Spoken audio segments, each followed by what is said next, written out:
আর দত্তপুকুরের ঘটনার দিকে আমাদের নজর রাখতেই হবে, তার কারণ গতকাল ধর থেকে দেহ আলাদা, একেবারে ধর মাথা সবটা আলাদা অবস্থায় পাওয়া গেছিল যুবকের দেহ, এবং সেই জায়গায় খালে গতকালও আমরা দেখেছিলাম ডুবুরি নামানো হয়েছিল মাথার সন্ধানে, যুবকের মাথা খুঁজে পাওয়ার জন্য, কিন্তু কাল পাওয়া যায়নি। আজ আবারও কিন্তু ইতিমধ্যেই যুবকের মাথার খোঁজে ডুবুরি নামিয়ে তল্লাশি চালানো হচ্ছে। ঠিক কি আপডেট পাওয়া যাচ্ছে, এখনকার পরিস্থিতি ঠিক কি, আরো ডিটেইলে বিষয়ে জানাতে পারবে জিয়াউল রয়েছে আমার সঙ্গে। জিয়াউল, এখন কি আপডেট পাওয়া যাচ্ছে? এখনো নিশ্চয়ই ডুবুরি নামিয়ে তল্লাশি চলছে, কিন্তু মাথার হদিশ কি পাওয়া গেল? কারা জড়িত, কি হয়েছে, কি জানা যাচ্ছে এ বিষয়ে?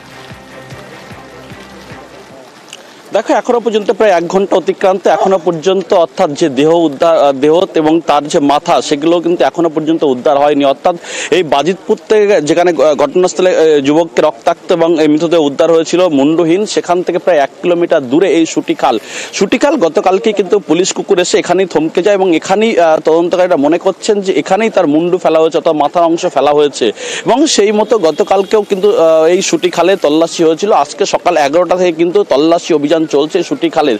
এই ডুবুরিরা যেটা প্রথম দফায় প্রায় 1 ঘন্টা তল্লাশির পরে তিনি কিন্তু এই মুহূর্তে দ্বিতীয় ডুবুরি তিনি নামছেন। অর্থাৎ প্রথম ডুবুরির স্পষ্ট বক্তব্য যে এখানে যে সুটিখাল প্রচন্ড নোংরা জল এবং নিচে অন্ধকার, ফলে পাক রয়েছেন, ফলে তার একটু খুঁজতে সমস্যা হচ্ছে। দ্বিতীয় ডুবুরি তিনি আবার নামার জন্য প্রস্তুতি নিচ্ছেন, ফলে তদন্তকারীরা মনে করছেন এই খালি তার দেহাংশ অর্থাৎ মাথা ফেলে দেওয়া হয়েছে, ফলে যতক্ষণ না পর্যন্ত মাথা পাওয়া যাচ্ছে ততক্ষণ পর্যন্ত এই যুবকের বা এই এখনো পর্যন্ত পরিচয় জানা যাচ্ছে না। যতক্ষণ না পর্যন্ত মাথার খোঁজ না পাওয়া যাচ্ছে ততক্ষণ পর্যন্ত যুবকের সন্ধান পাওয়া যাচ্ছে না, এবং কি কারণে খুন তারপরে কিন্তু স্পষ্ট হবে মাথা পাওয়ার পরই।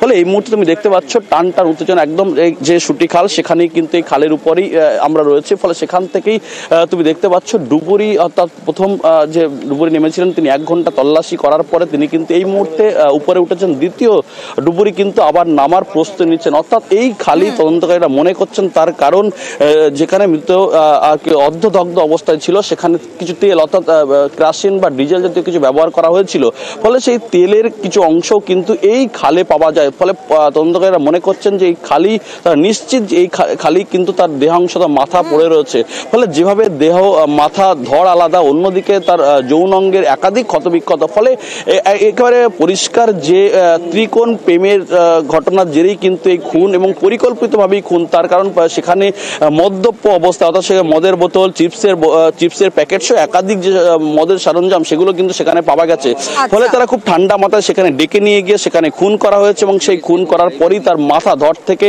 মাথা আলাদা করে কিন্তু এই সুটিখালি ফেলা হয়েছে।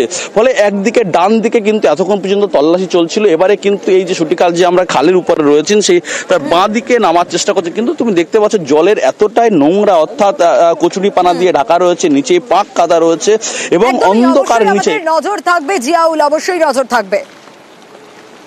আমি তো ওখানে দেখতে পাচ্ছি না, জলের তলায় পুরোটাই অন্ধকার। এবার যেভাবে খুঁজতে হয় ওভাবে খুঁজছি, যদি পাওয়া যায় তো গুড লাক আমাদের। কোনো কিছু তো উদ্ধার হচ্ছে না, তাকে যদি চিহ্নিত না করতে পারে তাহলে তো পুলিশও তো কিছু করতে পারছে না। অনেকে বাড়ি গেছি, গিয়ে জিজ্ঞাসাবাদ করেছি, সেরকম কেউ পাড়ার মধ্যে মিসিং নেই। আমরা অফিসারকেও নিয়ে গেছিলাম, কিছু জায়গায় সিসিটিভি ক্যামেরা ছিল, সেখানেও দেখলাম যে কোনো বাইরে কোনো এভাবে এসছে কিনা, সেইভাবে কিছু তো এখনো পর্যন্ত সন্ধান পাওয়া যায়নি।